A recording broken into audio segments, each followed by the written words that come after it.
All right, we next will move to our Utah School for the Deaf and Blind USDB board meeting. We apologize for the delay. Thank you for your graciousness all too often. We already did come out. Oh, we need to do. We do. Oh, we don't?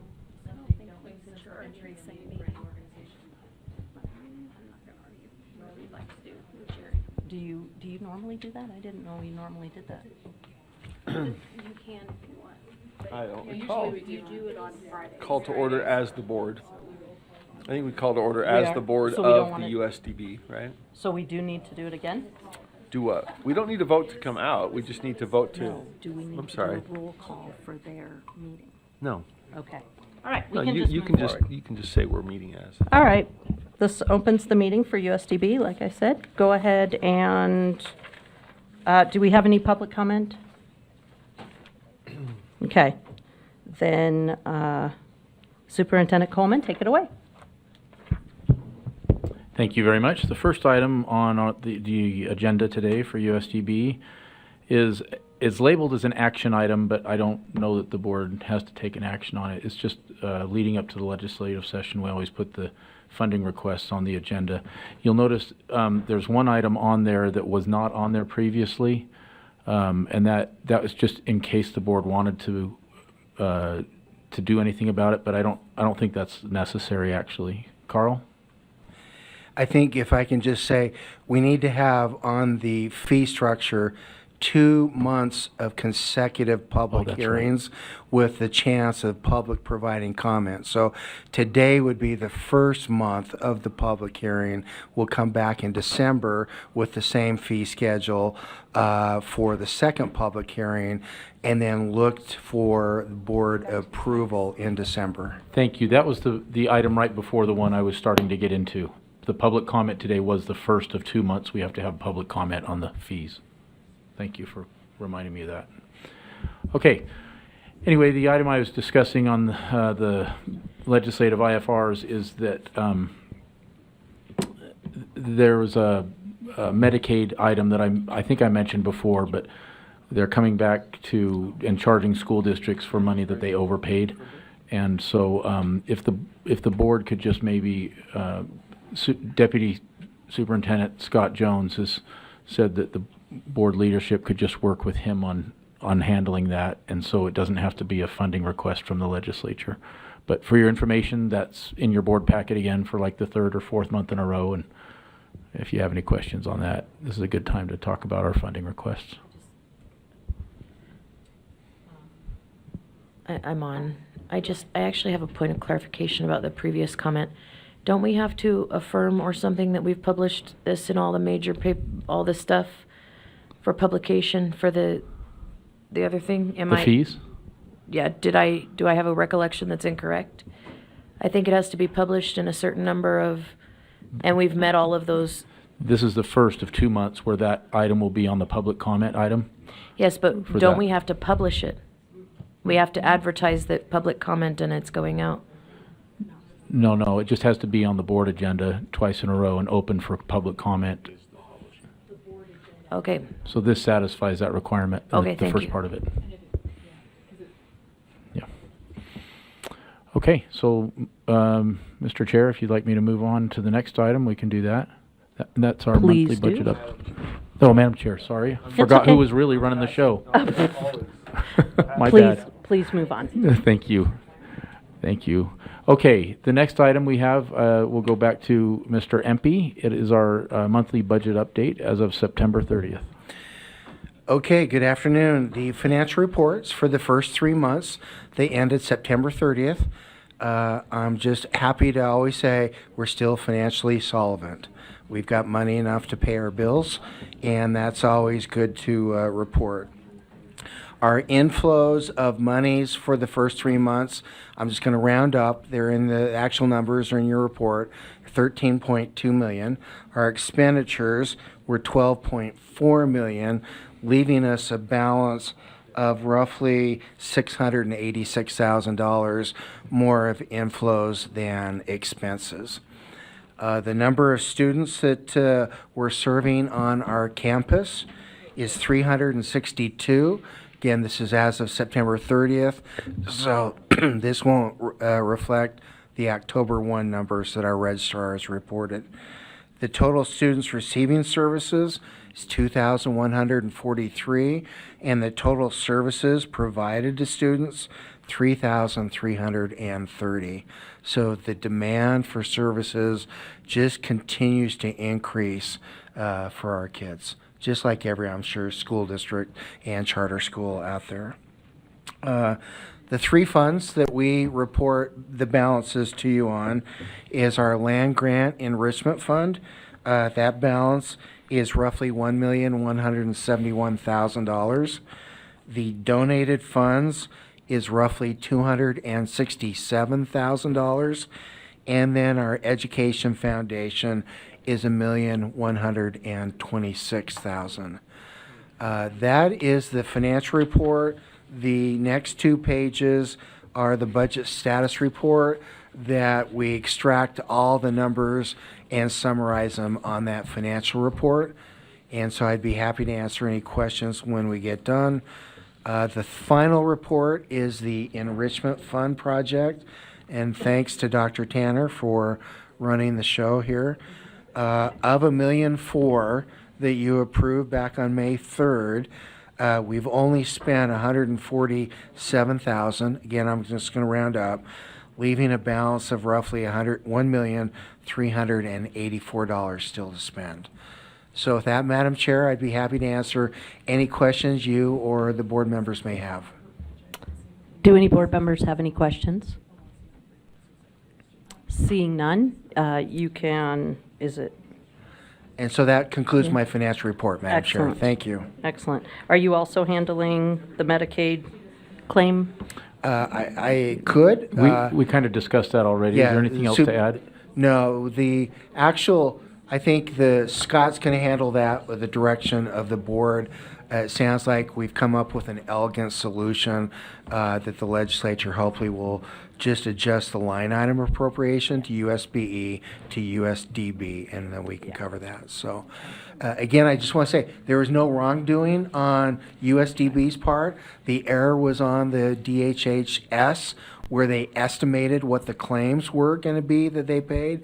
So we're in the same boat that every LEA and charter's in being overpaid and needing to refund back to the state.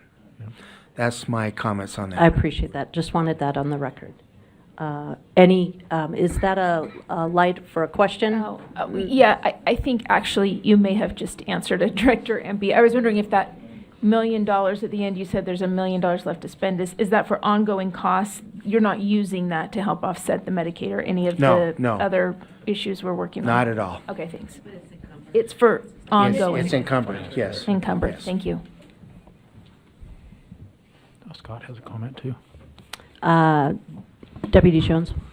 Yeah, just for, so are we going to take the action where you as the board direct the USBE staff to prioritize the 700,000 for and work with the legislature to get it done? That's, I think, why this is an action item. So can we get that or no? I can't, I just have a question. Sorry. I wanted to make sure all the questions are answered. Oh, I'm We've sorry. got. Okay. Did you have a question? He answered it. Thank Go ahead. you. Deputy Empey, I have a question. So you said that this money was payable back to the state. Correct. So it's part federal money, part state money. So in the 691,000 and change is the actual amount. Let me get the report here. Well, my question was, and maybe we don't need to do the deep dive, but my question was Okay. going to be, I thought this was going to be split between repayment to the federal taxing authority and the state. Are we just owe money back to the state or to the federal government as well? Medicaid is really a federal function with a state match, so it's both. Okay, well, you said state, and that's why I was confused. Yes, So it I'm will sorry. be paid back to both? Yes, yes. So Okay. Department of Health and Human Services will collect it back from us, and then they'll settle up with the feds. Okay, understood. Thank you. You're Just welcome. wanted to make sure. With no other questions, is there someone willing to make that motion?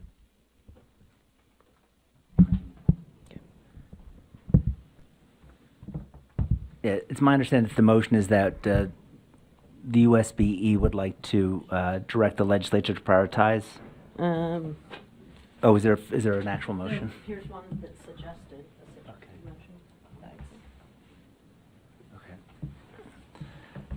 Yeah, I'd just like to make the motion that USDB request the board review and approve the additional $693,000 for a Medicaid reimbursement.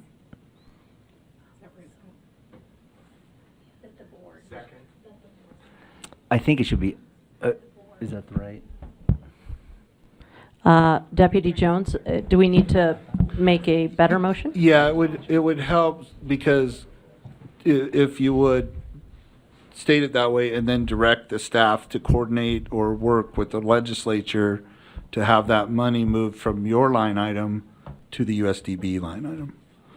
Does that make sense? Yep. Would the maker of the motion restate that? I was just going to say that was so perfect. I hope somebody was typing that. So. Well, thank you, sir. But we, as part of the motion, we would also Direct. direct staff to work with the Legislature legislature. to ensure It's like I'm giving my first testimony meeting to ensure. transfer Transfer. between USB line item to USDB line item. Perfect.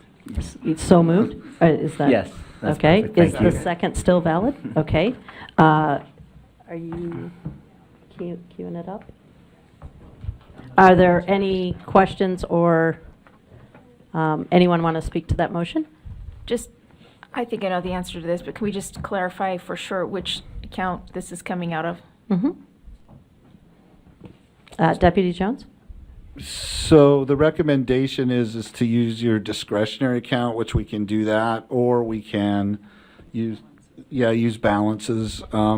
So we don't really need you to specify that right now because by way of this motion, then I would come back to you and as part of the overall submission to the LFA for the legislative session, it would be part of, it would probably bill of bills maybe? Yeah, it'd probably end up in the bill of bills for the real, for the move from one line item to another. So does that answer the question? Member Davis? Yes, and I would probably suggest carry forward, but it sounds like we're going to have that in a different time. Yes, A different yeah. Okay. Yeah. All right. Any further questions? If not, let's vote. Member Klein, are you online? Yes. Yes? Uh, Thank you. Okay. With Member Reel and Member Green absent, the vote is unanimous, 13-0. All right. Go ahead. Thank you. Madam Chair, the next item is a short 7-minute video from our AT group, and I'll let Superintendent Patton introduce that. Okay, I'm excited to show you a video regarding our assistive technology team. We've renamed this team to be our accessibility team because assistive technology is part of accessibility. And as you can imagine, think of yourself with a vision loss and what tools you would need to access all of the devices that you would need that you have in front of you right now. What you're using your vision for. And as you listen to and watch this video, think about that, just as far as how much we use technology today, what a big part of our life it is, and also the fact that our students with vision loss don't have an equal playing field when it comes to the use of technology. So with that, here we go.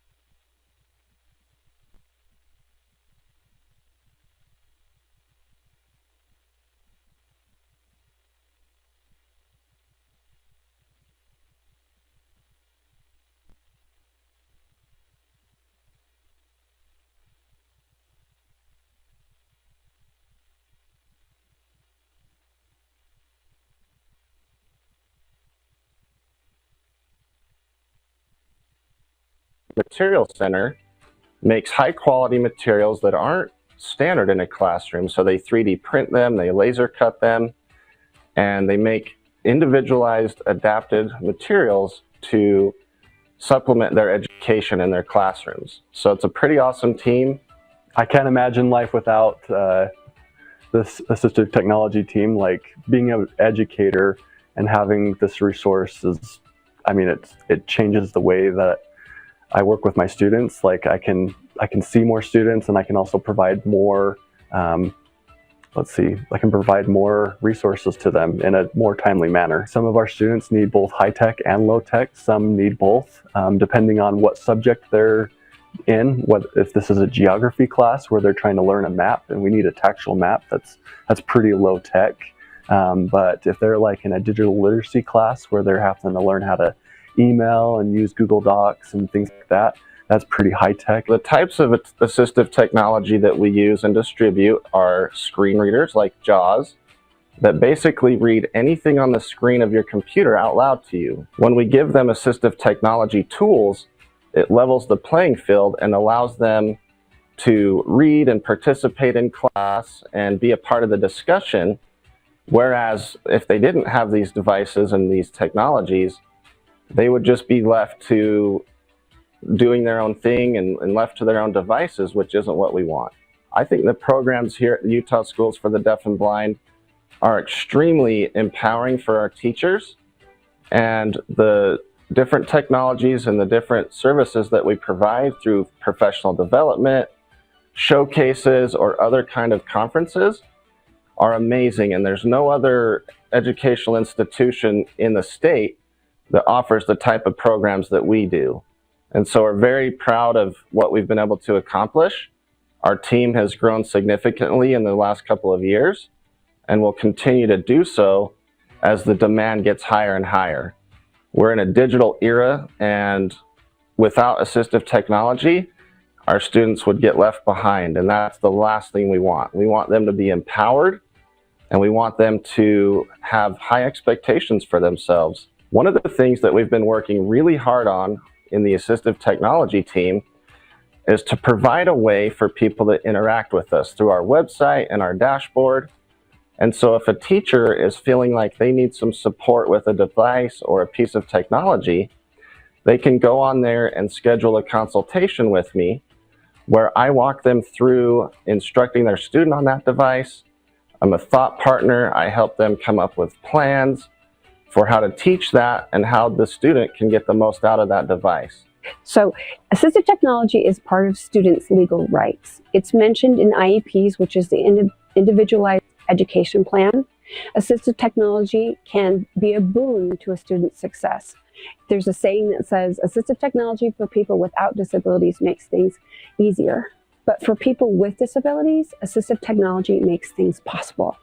Assistive technology has the ability to change students' lives. I've seen it firsthand. An example is a student that we had in Box Elder County.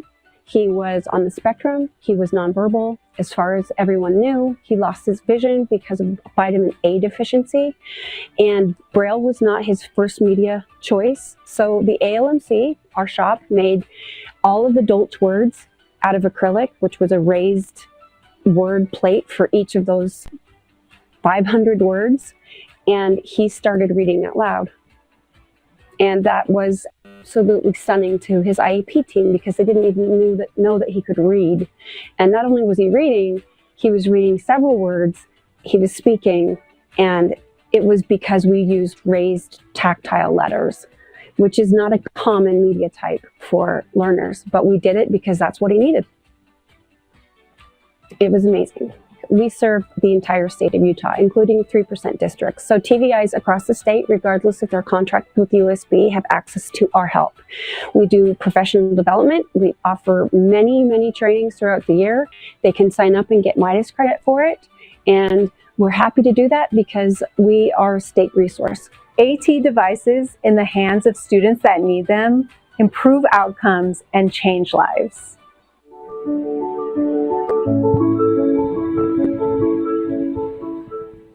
Thank you for that. For some reason, there was some music that was supposed to be going behind them, but that wasn't playing, so that was kind of weird, but not a big deal because we got the meat of it. Our assistive technology, our accessibility team, is divided into two groups. We have our high-tech and our low-tech. And this is new. Our assistive technology team has grown from one person in the year 2020 to now we have 8 people. And our team consists of an optometrist that helps consult with us. We have our Quentin, who you saw that is kind of the lead on our high-tech team. He is all things accessibility. He's a statewide guru. Parents call him, teachers call him. We have a system that's set up so that he can give consultations for students as well, especially our high school students. It's important that our students are across the state, not just kids that are served from USDB, but they are prepared for university or for college or for life after high school, and all of it is technology related, all of it. Molly, can I ask a quick question? Sure. I just was wondering if Quentin's visually impaired himself. Yes, he's completely blind himself. Which makes it so yes, impressive. Absolutely. In that role. Thank you. And Quentin, I have to say, he also helps us with accessibility as far as we'll send things to Quentin. Quentin, is this accessible? Can you tell us, because he knows if it is or isn't. He'll say, well, this was, but this wasn't, as a presentation and whatnot. Can I share a funny, real quick thing? Absolutely, please. The federal government gave us a really hard time about 6 or 7 years ago, saying that our website was not accessible for blind and visually impaired individuals. And this is when Jared Felt still worked for us before he was stolen by USBE. And they said, we've run a program on this and it's not accessible. Jared came in and I said, what do we do about this? And he said, it is accessible. And so we had a conversation with them, and we said, it really is accessible. I think you're the people with the problem. and they said, well, no, it's not. We ran a program, and Quentin's answer was, we have Quentin. Our answer was, we have Quentin. We have a blind person using it, and the things that you're saying don't work, he says they work. Did you have a blind person look at at our website? And they said no. And then they did it, and we were right because of Quentin. And he's just awesome in every way. He is. He's very valuable to our team. All of our devices are funded through our foundation as far as the actual devices, the USDB Foundation. And we're very grateful for our foundation board to say that those things are very important, because we don't have the funding otherwise to be able to purchase those pieces of equipment. The new Monarch that is a new, it's very detailed, but it's new coming out. The cost of that is, for one device, is $17,900 for one device for one student. So it's very critical that the foundation it's just so important that the foundation has seen the need to be able to fund these devices. Those are on a loaner basis, where they go out to students that their TVIs and their districts say, we need to try this device to get data on it so that we can then say that this is what this student needs. Then the district orders that based on, they have 90 days. They keep data on it, and then they say, yes, we need it, or no, we don't. Now, we don't get the device back as soon as 90 days is up, unless there's another student that is in need of those devices. So that's how that goes. I thought that was important. The other thing that I wanted to mention is the ALMC, or the low-tech lab. We have now been, which I'm very proud of, the American Printing House for the Blind conference that I attended in October. The president of APH came, the CEO of APH came in June, and we were asked to do a presentation on our ALMC, because we're the only one in the nation that's doing this, the only school for the blind in the nation that's doing this. And they really have taken this idea and run with it. And I keep telling them, we've got to know our capacity, because what we don't want is have orders that can't be filled. So we need to make sure that people understand the capacity that we have, because it just keeps increasing. We're about 800 orders more than what we were at this time last year. And so, we've got to make sure that we're steady. We're making sure that we can fill the orders. So with that, again, assistive technology, I think that we are really hitting where we need to as far as professional development. Across the state of Utah, teachers of the visually impaired, they are very united in the fact that assistive technology is one of the highest needs for professional development. And the problem comes when we have TVIs that are working with one student who is a Braille reader, and accessing high tech, another student who has a cortical vision impairment loss, and they need low tech devices. So the TVIs have to be experts in everything. And so I feel like we're really meeting a need statewide by providing this professional development on a weekly basis with teachers and on an as needed basis too. So with that, I'm happy to answer any questions or. Yeah, and I know you're saying on an as-need basis, and maybe you already said this and I missed it. Usually when do you take orders for the next year? No, we take them as of now. So the 800 that you're trying to fill, what does that mean? So we added 2 staff, part-time staff, and one of those is visually impaired himself. We also are utilizing our Bridges High School students too to help with the low-tech devices, because those are very, very individual, and those are all consumable. So we make those with 3D printers and with a lot of other devices, send those out, and we don't get those back because they're individual. Yep. So we give them a timeline, and if we can't meet that timeline, the teachers are aware that, we tell them we're not going to be able to meet this timeline. So right now we're in good shape, but again, communication is the most important thing, and being transparent in we're going to try to make this happen, but they're making it happen. That's the great thing. They really are. So I would encourage, if you ever are wanting to see, if you come to CU SciMac, another great thing is to see our high and low tech labs there.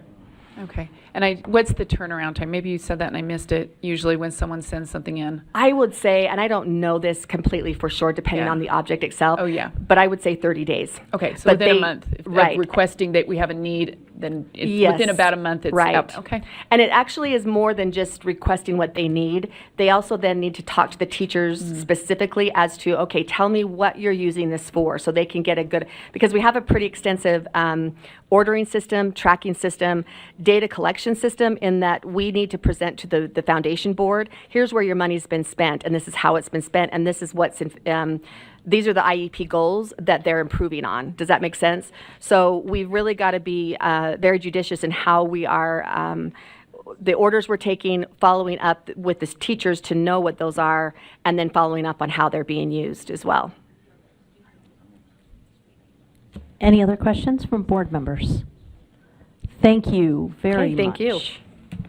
Back to you, Superintendent. Awesome, thank you. All right, the last item is our superintendent's report. I only have one item. I'd like to just update you today on the building's progress. As I think I reported last time, we had our internal study several years ago. We requested the buildings. Since then, there was a legislative audit, and then DFCM convened 2 different teams from professionals in the country. They finished their work about a month and a half ago. A couple weeks ago, we met with them and DFCM and members of board leadership, and they did their presentations. After that, the legislative fiscal analyst and the governor's office of planning and budget, is that what it's called? GOPB? GOMB?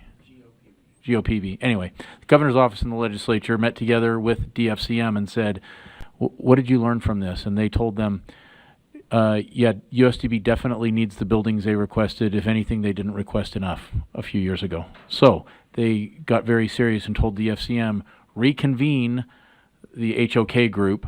You've got 6 weeks for the Salt Lake campus. Get us a high-level plan, a development plan, so that we have time to consider getting started on that in the legislative session. We're currently in that process. Just this week, we met with the people from across the country again, and they're starting that work. The associate superintendents and our director of operations, Dwight Overgaard, and I are interacting on that group, and DFCM is just running it from here. I heard him, Matt Boyer is the one that's really spearheading this, and he looked at them and said, tell me right now if you can't have this done, because we're going to get someone else. We were not asked by the legislature to do this. We were told. And so they're very motivated right now, and we think that's a really positive development. The scope so far is just the Salt Lake campus, and they'll get to the other ones later, but at least that's something they can start the ball rolling on this legislative session. That's my update. If the associates have anything else, we'll go to them. If not, that's the end of what we have I today. was just going to say, we sent emails that tells you about the activities that are coming, so you could read those. And I did want to mention, we have our Luminari event coming, which you did receive that on your TV, on the memo that was sent to you. We have it coming up Wednesday, so the 13th, and then another night on the 20th. And we have 800 people that have registered for that, their families, and we have about, let's see, no, we have, my assistant's going to kill me because I can't remember the exact numbers. I think we have 700 registered, and we have 800 on a waiting list. So that's where we are right now. Well, here's the thing. We can purchase more tickets on the second night, on the 20th. The 13th, Thanksgiving Point, we don't pay for any of those tickets. Thanksgiving Point has been extremely generous in they gift us those tickets, and they allow the School for the Blind to come on their employee night. So those aren't, we have no, but the second one on the 20th, yes, we can get you there. And I we, know. and But we you know would what? really like you to It come would as be board great members for you if you're to see. interested. We have so many families to meet, and Yes. the point of it is they get to know other families, and it really is just a very organic, authentic way for them to network with one another. So I would encourage you, and if you would like to, we will make that happen. And Madam Vice Chair, that is our, Madam Vice Chair, that's our report for today. Okay, and I have just one comment. It was, as we've sat and met with these groups that had looked at the buildings and stuff, it was just reassuring that as they went through their very meticulous process, that the direction that was needed to head was, confirmed, and at that, there were a number of things that needed to be expanded on, right? And some older buildings that really needed to be looked at that were at risk. So grateful that, we took the extra year and took a little time so we could really nail down where we needed to head. So I just wanted to let the group know that. So thank you. And I have one last announcement. I am very pleased to let the board know and the public know that Superintendent Coleman has been named as a finalist for Superintendent of the Year for District Administration Awards of Distinction. District Administration is a large organization that provides resources to those involved in district administration, actually. And we are very pleased to have him representing us in the finalist ceremony at the end of December. Congratulations, Superintendent Coleman.